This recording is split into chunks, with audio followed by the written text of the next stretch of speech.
Olá, bem-vindo meus amigos ao canal do professor Dirceu de Mello. Hoje vamos falar do diagrama trajeto-passo. Essa é a parte 1 do vídeo que fala sobre como iniciar o diagrama. O que é o diagrama trajeto-passo?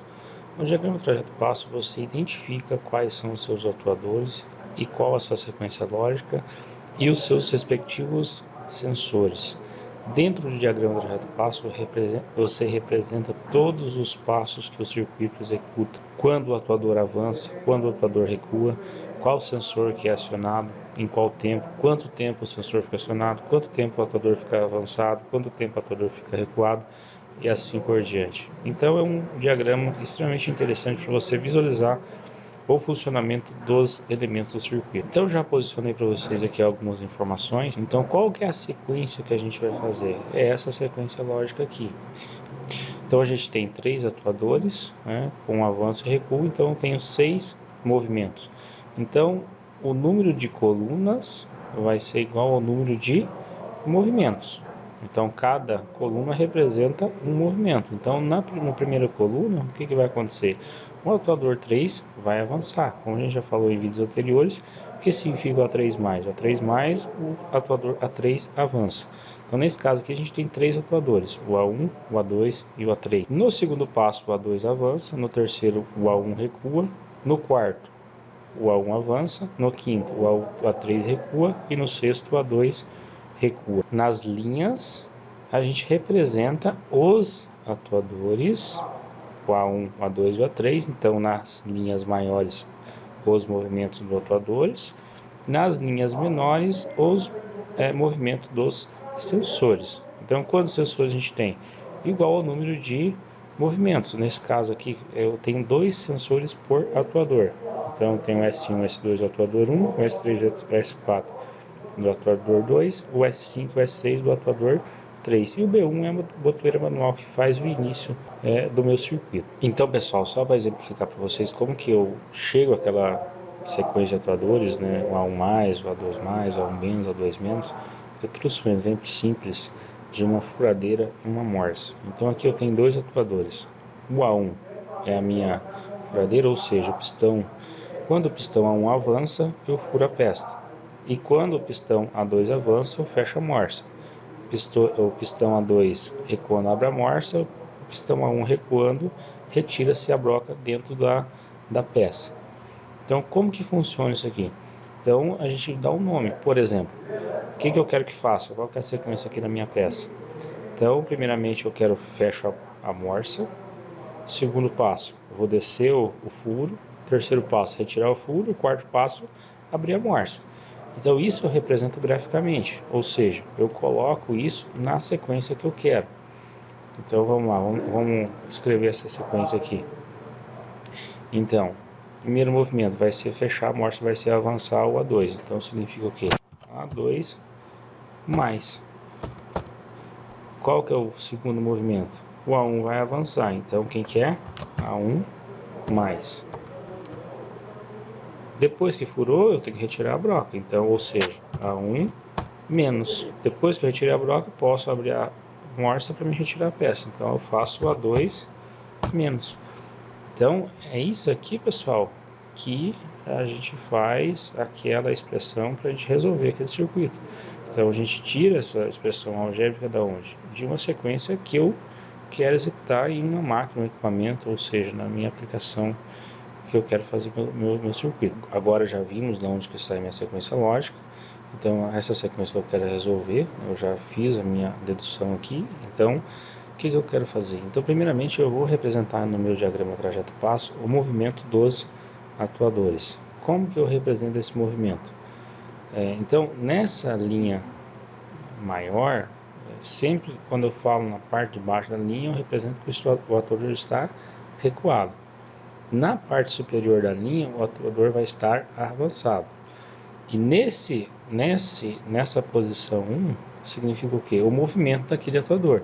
Então, nesse caso, o atuador A3 vai avançar. Então, ele vai sair de uma situação recuada e vai para o avanço.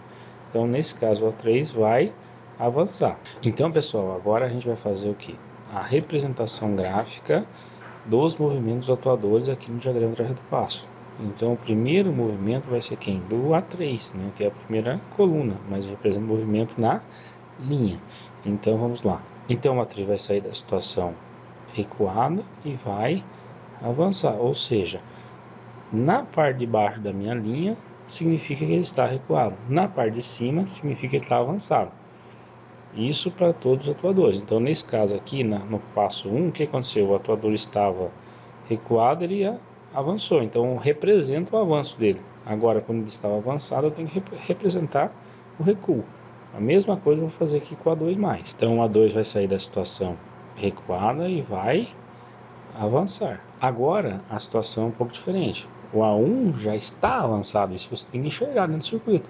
Como é que ele vai recuar se ele não está avançado? Então ele já sai avançado, ou seja, ele estava na parte de cima, ele vai descer. Agora meu A1 está recuado, agora ele tem que avançar. Então ele está na parte de baixo, eu vou fazer o que? Eu vou subir ele.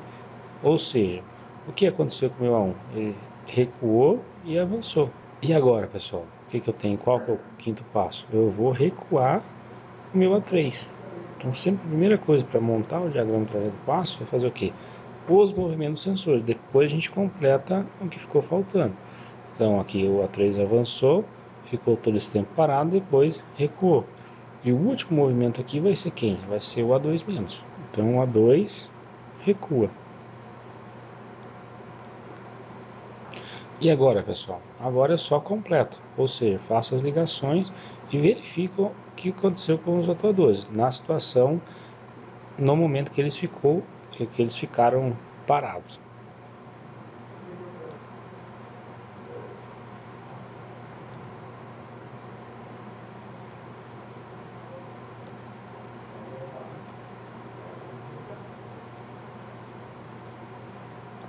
Então, pessoal, aqui eu já representei então aonde o atuador ficou parado, ou seja, A3 avançou, A2 avançou, A1 recuou, A1 avançou, A2 recuou e A3 recuou.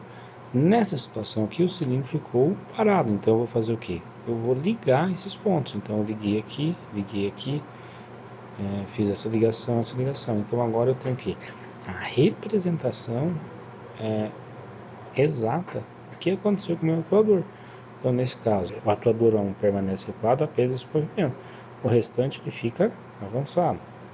Já o A2, ele fica esses três avançado e esse recuado, e os outros dois em trânsito. E o A3, ao contrário, ele fica esses três avançado e esse recuado. Então aqui eu consigo visualizar o que exatamente aconteceu com os meus atuadores. Agora então, pessoal, vamos representar os sensores, aonde que o sensor vai ser colocado dentro do meu circuito. Então aqui eu tenho a representação dos três atuadores, do A1, do A2 e do A3. O A1 está avançado, porque ele vai recuar no meu circuito. O A2 vai avançar e o A3 vai avançar. Mas como é que eu sei disso? Então, pessoal, qual que era a minha sequência? Era essa daqui. Então é A3+, A2+, A1-, A1+, A3- e A2+. Mas o que eu trouxe aqui para vocês? Para mim, pegar os sensores que estão aqui e repassar para a minha sequência. Então eu informo que no meu circuito, qual que é a posição ao menos? Aqui é a posição ao menos, ou seja, significa que o A1 está recuado. Essa é a posição A1+, significa que o A1 está avançado. Essa é o A2-, essa é o A2+, o A3- e o A3+. Então agora o que eu vou pegar? Eu vou pegar o sensor que está em cima do A1- e colocar aqui na sequência. Então, pessoal, agora eu vou repassar os sensores que estão aqui em cima, né, para a minha sequência. Então, por exemplo, o A3+, quem que é o sensor que está em cima do A3+? É o S6. Então, vem aqui e escrevo o S6. Vou para o próximo. A2+. Quem que está em cima do A2+? É o S4. O A1- é o S1. Ah, professor, preciso fazer dessa forma? Se você consegue ser tão hábil e não precisar identificar, você consegue fazer de cabeça. Mas eu sempre indico isso aqui para quem está começando e aprender a fazer a sequência lógica. Essa sequência que eu estou colocando aqui é a lógica do meu circuito. Então é isso aqui que vai fazer o que? Vai fazer os movimentos do meu circuito. Por exemplo, o S2 está aqui, ele vai fazer aqui, vai fazer o próximo passo, ele está em cima do A1+, mas vai ser acionado pelo A1+, não é ele que faz o A1+, ele vai fazer aqui, vai fazer o A3-, que é o próximo passo. Agora, quem que é o sensor que está em cima do A3-? É o S5, então eu tenho que fazer para todos, o S5, e o A2- é quem? É o S3. Fechando isso aqui, então eu volto lá para o diagrama trajeto passo, faço essa sequência lá, e depois eu resolvo o resto do meu circuito. Então, pessoal, voltamos aqui para a minha sequência de diagrama de passo. Só transferi a sequência que eu fiz lá no meu circuitinho para cá. E já coloquei o que o sensor vai fazer. Isso aqui é importante para a gente fazer quando for montar o circuito. Então, já vamos preparar para montar o circuito, que é o próximo assunto dos próximos vídeos. Então, o que eu tenho? O S6 está na posição A3+, mas qual que é a ação que ele vai fazer dentro do meu circuito? Ele vai fazer o A2+. Quando o A2+ avança, ele bate em quem? No S4, que faz o A1-. O A1- recuando vai bater no S1. Então, esse A1- ele executa S1. Não é o S1 que faz A1-. E sim o A1- que faz o S1, que vai fazer o próximo passo, que é o A1+. A1+ avançando bate no S2, vai fazer o A3- bate no S5, faz o A2- e bate no S3, que volta a repetir a sequência. Então, o próximo passo aqui seria quem? A3+. Então, agora o que eu faço? Eu tenho que representar esses pontos dentro do meu diagrama trajeto passo. Agora, o objetivo é fazer o quê? Colocar os sensores dentro do meu diagrama trajeto passo. Então, vamos lá. Quando o A3 avançar, quem que ele vai acionar? Vai acionar o S6. Então, nesse ponto aqui, aciona o S6. Então, é esse movimento. Então, ele não aciona aqui embaixo, aciona quando estiver totalmente avançado. Esse movimento aqui indica o que? O avanço do cilindro. Avançou aqui, então bateu no S6, vai fazer o A2+. Então, o A2 avança.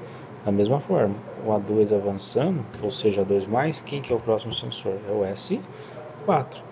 O S4 faz quem? Faz o A1 recuar.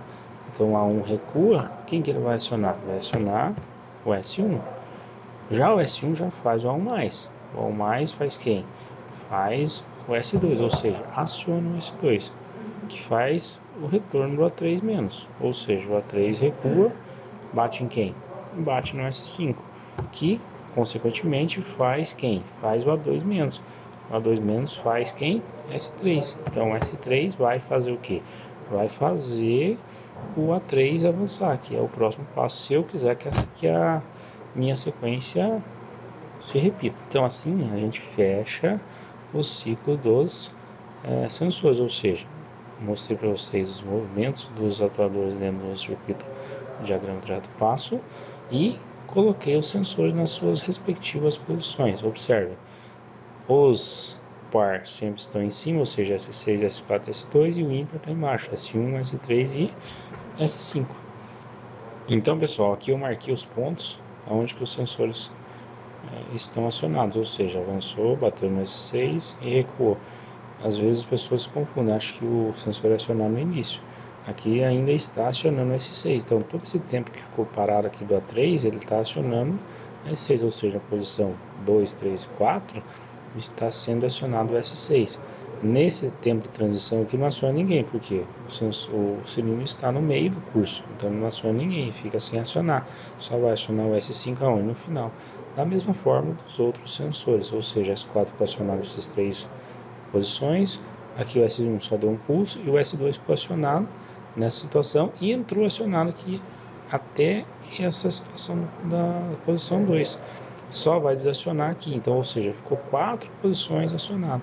Quando o sensor desaciona? Quando o movimento do cilindro começa a movimentar, ou para baixo, desacionando o S2 nesse caso, ou para cima, desacionando o S1, quando nesse caso aqui foi só um pulso. Então, por exemplo, acionou o S4, vai ficar acionado esse movimento. Quando começar a recuar, vai desacionar o S4. Quando chegar aqui embaixo, aciona o S3, vai ficar quanto tempo acionado? Só esse pedaço. Quando começar o movimento do atuador novamente, ele desaciona o S3. Por quê? Porque sai de cima da posição do sensor. Saindo de cima da posição do sensor, obviamente que ele desaciona. Só vai acionar quando chegar na posição nele novamente. E assim, pessoal, encerramos esse vídeo. No próximo vídeo vamos terminar a parte aqui dos sensores. A gente vai colocar os sensores, o movimento dos sensores e vai identificar o conflito entre eles. Até um próximo vídeo.